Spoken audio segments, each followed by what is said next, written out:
ఎందుకు మనము పచ్చ మీడియాని బైకాట్ చేయాలి? దేనికోసం బైకాట్ చేయాలి?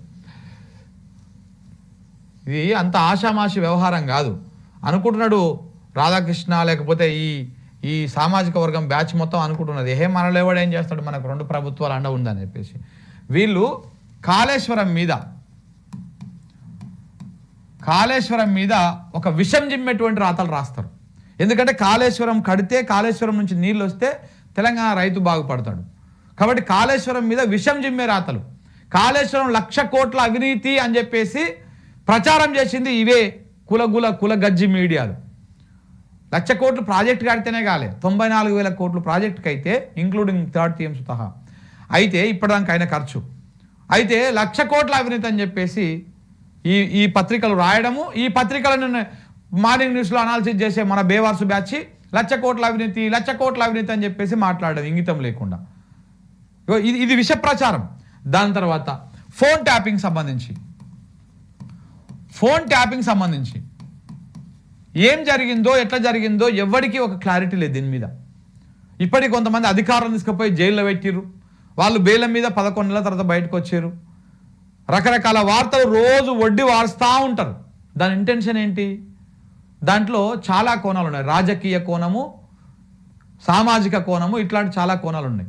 ఆ ఫోన్ ట్యాపింగ్ కేసు అసలు కథలో మనం స్టార్ట్ చేస్తాం, అవన్నీ వచ్చేది ఉండే. కానీ మనకు ఇబ్బందులకు గురి చేస్తూ ఉన్నారు అది స్టార్ట్ చేయంగానే. ఎందుకంటే పెద్ద అధికారుల పేర్లు వస్తూ ఉన్నాయి, అందులో పెద్ద అధికారుల భాగవతం అంతా బయటపడతా ఉంది. అది స్టార్ట్ చేయంగానే మన మీద రకరకాల కుట్రలు వచ్చేస్తూ ఉంటాయి అన్నమాట. సో కాబట్టి ఈ ఫోన్ ట్యాపింగ్ కేసులో క్యారెక్టర్ని అసాసినేషన్ చేసే ప్రయత్నం చేస్తూ ఉన్నారు. వ్యక్తిత్వ హరణానికి పాల్పడతా ఉన్నారు. దేనికి? ఎందుకంటే జీవితంలో వాళ్ళను ప్రజలు నమ్మొద్దు. ఇంకా ఫోన్లు ట్యాప్ చేస్తారని ఒక ముద్ర వేయాలి. బీఆర్ఎస్ అని పేరు పలకగానే కాళేశ్వరం 1,00,000 కోట్ల అవినీతి అని, ఫోన్ ట్యాపింగ్ అనగానే బీఆర్ఎస్ అనగానే ఫోన్ ట్యాపింగ్ అని, ఇలా ఫోన్లు విన్నారని, పెన్ల మొగర్ల ఫోన్లు విన్నారని, ఎన్నో కొంపల్లో కుంపట్లు పెట్టారని, ఇట్లాంటివన్నీ గుర్తుకు రావాలని ఈ మీడియా తహతహలాడుతూ ఉంది. అందుకే రెచ్చిపోయి వార్తలు రాస్తూ ఉంది. అందుకే మొన్న భర్త పూజ చేయించుకుంది. సో ఈ రకంగా వార్తలు రాస్తూ ఉంటారు. ఇక దాంతోపాటు ఇంకా వీళ్ళు అత్యుత్సాహం చూపించేది దేని మీద అత్యుత్సాహం చూపిస్తారు, దేని స్కిప్ చేస్తారో కూడా మీకు చెప్పేటువంటి ప్రయత్నం చేస్తాం మిత్రులారా. దీంతో పాటు ఇంకోటి ఏంది, ఫార్ములా ఈ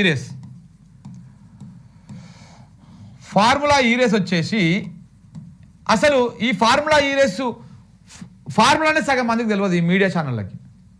అసలు అది ఏంది, ఎట్లా పెడతారు, ఏ రకంగా ఎట్ట అయింది ఏంది అనేది. కానీ దాని మీద పుంకానుగా వార్తలు రాసేస్తారు. ఎందుకు రాస్తారంటే ఒక నెగిటివ్ కోణం తీసుకురావాలి కాబట్టి. దీంతో పాటు విద్యుత్ కొనుగోళ్ళు, ఈ దుకాణం మీద దగ్గర కొన్ని రోజులు చర్చ చేశారు. దీని మీద కూడా చర్చ చేశారు. ఎందుకు? ఈ రకంగా. ఇంకో దాంతోపాటు ఇంకా ఏమున్నాయి తెలంగాణకు సంబంధించి ఇట్లా దీని మీదేమో ఈ రాతలు రాస్తారు. ఇక నిరుద్యోగులకు సంబంధించినటువంటి సమస్య రాయరు, రైతులకు సంబంధించినటువంటి సమస్య రాయరు వీళ్ళు. ఈ పత్రికలు ఎక్కడ కూడా రాయవు. నేను తెలంగాణ ప్రయోజనాలు అంటే బీఆర్ఎస్ పార్టీకి అనుకూలంగా ఉన్నాయే కాదు, ఈ నిరుద్యోగులు కానీ రైతులు కానీ లగచెర్ల రాయరు. రాసినా కానీ ప్రభుత్వానికి అనుకూలంగా కవర్ చేసేటువంటి ప్రయత్నాలు చేస్తారు. ఇక దీంతో పాటు ఇప్పుడు ఆర్ఆర్ గురించి కానీ, ఇంకోటి ఏంది ఫార్మాసిటీలకు సంబంధించినటువంటి వాటి గురించి కానీ, లేకపోతే ఇప్పుడు ఏదో గోశాలలు అవి ఇవి అని చెప్పేసి వాటి భూముల గురించి కానీ ఇవి గుంజుకుంటే ఒక్క వార్త కూడా రాయరు. ఇప్పుడు బనకచెర్ల గురించి కానీ తెలంగాణ వాయిస్ వినిపించాలి, అసలు ఎక్కడ కూడా ఏడ కూడా వినిపించరు. అందుకే ఈ ఛానళ్లను వీటిని బైకాట్ చేయాలి. వీటి మీద విషపురాతలు రాస్తారు, ఉన్నది లేనిదే కల్పించి రాస్తారు.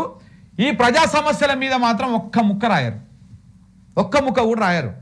రాస్తే ప్రభుత్వానికి డ్యామేజ్ అవుతుంది. వీళ్ళ లక్ష్యం అది కాదు. అసలు వీళ్ళ కుట్ర ఏంది మరి? ఇప్పుడు ఈ ఛానళ్ళ కుట్ర ఏంది? ఏపీలో ఉన్నటువంటి కూటమి ఏదైతే ఉందో దాన్ని తెలంగాణకు తీసుకురావాలి. ఇక్కడ కూడా చంద్రబాబు నాయుడు పెత్తనమే జరగాలి. దానికి మన రేవంత్ రెడ్డి గారు కూడా గొర్రెతలకు అయిపోయినట్టు ఇట్టా ఊపుతా ఉన్నాడు. ఎందుకంటే ఏం అనలేడు కదా, వాళ్ళ దయా దాక్షిణాలు లేకపోతే ఈయన ముఖ్యమంత్రి కాదు కదా, ఈయన పిసిసి కాకపోవు కదా. వాళ్ళు చేస్తే ఈయన ఒక తోలుబొమ్మ లెక్క ఆడుతూ ఉన్నాడు. సో కాబట్టి ఇవన్నీ కుట్రలు దాగి ఉన్నాయి దీని వెనకాల. ఏదో ఒకరి మీద వార్త రాసినంత మాత్రం తెలంగాణ ప్రయోజనాలా ఇవి అని చెప్పేసి చాలామంది మాట్లాడుతూ ఉన్నారు. దాంట్లో భాగంగానే చూడండి, చాలా ఒక పకడ్బందీ ప్రకారము కుట్ర జరుపుకుంటూ వచ్చింది. ఎట్లా జరుపుకుంటూ వచ్చిందో కూడా చెప్తా. అయితే ఈ మొత్తం వ్యవహారంలో బీఆర్ఎస్ పార్టీ కూడా కొంత బుద్ధి తెచ్చుకోవాలి. బీఆర్ఎస్ పార్టీ కూడా కొంత బుద్ధి తెచ్చుకోవాలి. ఇది అయిపోయిన తర్వాత అది చెప్తాను నేను మీకు. ఈ వార్త అయిపోయిన తర్వాత చెప్తా. ఇక చూడండి, ఇగో కులగజ్జి పచ్చ మీడియా గెట్ లాస్ట్. మా తెలంగాణలో మా మీడియానే ఉండాలి. మా రాష్ట్ర ప్రయోజనాలు పట్టని మీడియా తెలంగాణను వదిలి వెళ్ళిపోవచ్చు. మా రాష్ట్ర ప్రయోజనాలను పట్టని మీడియా తెలంగాణను వదిలేసి వెళ్ళిపోవచ్చు. బాగా జాగ్రత్త మీరు. విషపు రాతలు రాస్తున్న కుల మీడియాకు తెలంగాణ వాదుల స్ట్రాంగ్ వార్నింగ్. ఉద్యమకారులను బెదిరిస్తూ రోత రాతలు రాస్తున్న గుల మీడియా, దీనికి గుల ఎక్కువ ఉంటుంది. ఈ గుల మీడియా ఉద్యమకారులనే బెదిరిస్తూ ఉన్నది. నేను జగదీష్ రెడ్డి మీద ఒక మాట రాస్తారు, రాజకీయ మరుగుజ్జు అంట. ఎంత పెద్ద పదం అది, ఎంత ఇన్సల్ట్ చేస్తున్నావు నువ్వు. ఆయన వ్యక్తి హైట్ను లేకపోతే రకరకాల వ్యవహారాలను ఎంత హరణం చేస్తూ ఉన్నారో చూడండి. ఇగో ఇలా ఉంటుంది వాళ్ళది. మనం చెప్పేదేమో ఆవేశంగా మాట్లాడితే కొంత వల్గర్ ఎక్కువ అయిపోయింది, కొంత చిన్నగా మాట్లాడాల్సి ఉండే అంటారు. కానీ వాళ్ళు స్మూత్గా పెట్టేటువంటి విషయమే అట్లా ఉంటుంది. మరుగుజ్జులు అంట. ఇక బైకాట్ కులగజ్జి పచ్చ మీడియాకు తెలంగాణ వాదుల పిలుపు. తెలంగాణలో రెచ్చిపోతున్న ఓ వర్గం మీడియా రేవంత్ రెడ్డి ప్రభుత్వానికి రక్షణ కవచంలా తయారు. మచ్చుకైనా కనిపించని ప్రజా సమస్యలు, నిరుద్యోగులు, ఉద్యోగులు, రైతుల కష్టాలపైన సైలెన్స్. త్రిబులారు, లగచర్ల ఫార్మా కంపెనీలకు ఫోర్త్ సిటీ కోసము లంబాడి బిడ్డల భూములను గుంజుకున్నప్పుడు నో కవరేజ్. ఒక్కడు కూడా రాయలే వార్త, ఒక్క వార్త కూడా రాయలే. త్రిబులార్ కోసము భూములు గుంజుకున్నప్పుడు రాయలే. ఈ ఫోర్త్ సిటీ కోసం భూములు గుంజుకుంటుంటే రాయలే. రాస్తలేరు ఇప్పటికీ. లగచర్ల ఇష్యూను టేకప్ చేయలే. రాసినా కానీ మొత్తం నెగిటివ్గా రాసిర్రు. ఇట్లాంటివన్నీ కూడా చేసిర్రు. ప్రజా సమస్యలు, రాష్ట్ర ప్రయోజనాలను పక్కదారి పట్టేలా కాళేశ్వరము, ఈరేసు, ఫార్ములా ఫోన్ ట్యాపింగ్ల పైన కట్టు కథనాలు. తెలంగాణకు అన్యాయం జరిగే బనకచర్ల పైన గప్చుప్. గోదావరి జలాలపై కుట్ర జరుగుతుందన్న పీపీటీ పైన సింగిల్ లైన్ వార్త కూడా రాయని కులగుల మీడియా. చంద్రబాబుకు అనుకూలంగా రేవంత్ రెడ్డి పీపీటీ పెడితే దానిపైన ఫస్ట్ పేజీలో తాటికాయంత అక్షరాలతోటి విషప్రాతాలు రాసిరు. తెలంగాణ ప్రయోజనాలను పట్టించుకొని కుల మీడియాపై పెదవిరుస్తున్నటువంటి ఉద్యమకారులు రాజకీయాలకు అతీతంగా రాష్ట్ర ప్రయోజనాలను కాపాడేటువంటి మీడియా కావాలంటూ పిలుపు. ఒకసారి ఇక్కడ మనము ఒక మాట కాళోజీని మనం యాద్ చేసుకోవాలి. కాళోజీ గారిని మనం యాద్ చేసుకోవాలి. ప్రాంతేతరుడు దోపిడీ చేస్తే పొలిమేర దాకా తన్ని తరుముదాం. ప్రాంతం వాడే దోపిడీ చేస్తే ప్రాణంతో పాతరేద్దాం. దోస్తుగా ఉంటే వారితో మేము దోస్తే చేస్తాం, ప్రాణమిస్తాం. ఎంతకు అంత అన్న ధోరణిలో చింతమాని బతుకును సాగిస్తాం. నా గొడవలో అభినవ వేమన మన కాళోజీ రాసినటువంటి తెలంగాణ అక్షరాలు ఇవి.